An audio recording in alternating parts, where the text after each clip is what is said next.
स्मृति ईरानी और राहुल गांधी दोनों अगर एक बार फिर अमेठी लोकसभा क्षेत्र से चुनावी मैदान में आमने सामने होते हैं तो दोनों की ही राह आसान नहीं होगी। अमेठी का सियासी समीकरण बेहद ही अलग है, जो समझना हर किसी के बस की बात नहीं। अगर भाजपा सीट पर लगातार दूसरी बार जीत हासिल करती है तो ये एक नया सियासी इतिहास होगा और बीजेपी के नेता यही कहेंगे कि मोदी है तो मुमकिन है।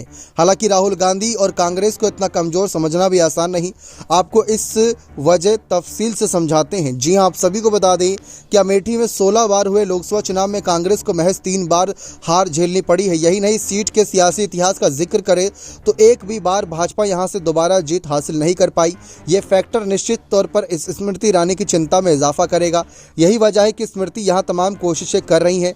आपको बता दें कि चुनाव से पहले अमेठी में घर बनवाकर उन्होंने सियासी संदेश दिया।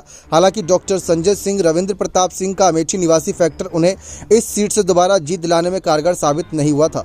कांग्रेस की ओर से अगर प्रियंका गांधी वाड्रा को उम्मीदवार बनाया गया और भाजपा की तरफ से फिर से स्मृति ईरानी मैदान में उतरती है तो मुकाबले की तस्वीर थोड़ी अलग हो जाएगी। अमेठी में इस तरह वो फैक्टर काम कर सकता है कि भाजपा को इस सीट पर दोबारा जीत हासिल नहीं होती है। दो महिलाओं के बीच लड़ाई में जीत और हार के बारे में अंदाजा लगा पाना निश्चित तौर पर आसान नहीं होगा। पहली बार अमेठी में हुए लोकसभा चुनाव 1967 में कांग्रेस के वीडी वाजपेयी की जीत हुई थी। हालांकि गांधी परिवार से ताल्लुक रखने वाले और इंदिरा गांधी के बेटे संजय गांधी को 1970 में सीट पर हार का सामना करना पड़ा था। हालांकि 3 साल बाद ही 1980 में उन्हें प्रचंड जीत हासिल हुई। इसके 1 साल बाद ही सियासत में राजीव गांधी ने अपनी एंट्री करते हुए 1981 में सीट से जीत हासिल की। इस सीट से राजीव गांधी 4 बार लोकसभा सदस्य रहे। फिर सोनिया गांधी 1 बार और राहुल गांधी 3 बार अमेठी के सांसद रहे। मतलब 16 बार हुए लोकसभा चुनाव में से 9 बार यहां गांधी परिवार का कब्जा रहा।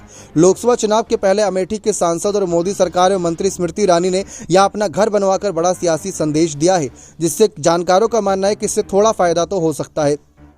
गांधी परिवार की परंपरागत सीट होने के बावजूद उनका यहां पर कोई घर नहीं है। ऐसे में उन्होंने अपने अमेठी से लगाव होने का भी दावा मजबूत किया है। स्मृति ने अमेठी लोकसभा क्षेत्र से संजय गांधी, राजीव गांधी, सोनिया गांधी, कैप्टन सतीश शर्मा, राहुल गांधी सहित अन्य ने यहां से सांसद बने। लेकिन 1977 में रविंद्र प्रताप सिंह व 1998 में सांसद बने डॉक्टर संजय सिंह ने अमेठी में स्थायी आशियाना बनाया था। ये दोनों अमेठी के रहने वाले थे। स्मृति ईरानी पहली ऐसी सांसद बनी है जिन्होंने अमेठी में जमीन खरीदकर घर बनवाया है। राजनीतिक दिग्गजों का मानना है कि इस मामले में स्मृति ने बढ़त ले ली है, लेकिन क्या बढ़त चुनाव में मिलेगी या नहीं, बात की बात है। राहुल गांधी अपनी न्याय यात्रा लेकर हाल ही में अमेठी पहुंचे थे। हैरानी की बात यह है कि 3 बार यहां से सांसद रहे। राहुल 2 साल बाद अमेठी आए थे, लेकिन उनमें अपने लोगों के प्रति पहले जैसी गर्मजोशी नहीं दिखी। राहुल की यात्राएं पहले जैसी कहीं ना कहीं जो बात थी गर्मजोशी वो नहीं दिखी। जब वो यहाँ के सांसद रहते हुए इस क्षेत्र में आते थे 2021 में स्मृति ने अपना घर बनवाने पर के लिए 11 बिस्वा ज़मीन खरीदी थी। अब इस ज़मीन पर उन्होंने अपना आशियाना बनवाया है। ये बात साफ है कि आशियाना बनवाना अलग है और यहाँ पर दोबारा जीत हासिल करना अलग है। वैसे भाजपा की रणनीति भी देखी जाए तो भाजपा चेहरे बदलने के लिए जानी जाती है, यानी कि जीतने के बाद किसी चेहरे को जल्दी रिपीट नहीं करती, सीटें बदलती रहती है। इसी वजह से हो सकता है कि इस बार भी सीट बदली जाए। अगर ऐसा होता है तो स्मृति ईरानी वर्सेस राहुल का मुद्दा ही खत्म हो जाएगा, या स्मृति ईरानी वर्सेस प्रियंका या गांधी परिवार, स्मृति ईरानी वर्सेस गांधी परिवार का मुद्दा ही खत्म हो जाएगा। अब देखते हैं कि क्या स्मृति इतिहास रचने के लिए आगे आएंगी या सचमुच यहां पर स्मृति ईरानी अब अपने कदम पीछे कर लेंगी। बने रहे चैनल के साथ। बहुत बहुत धन्यवाद।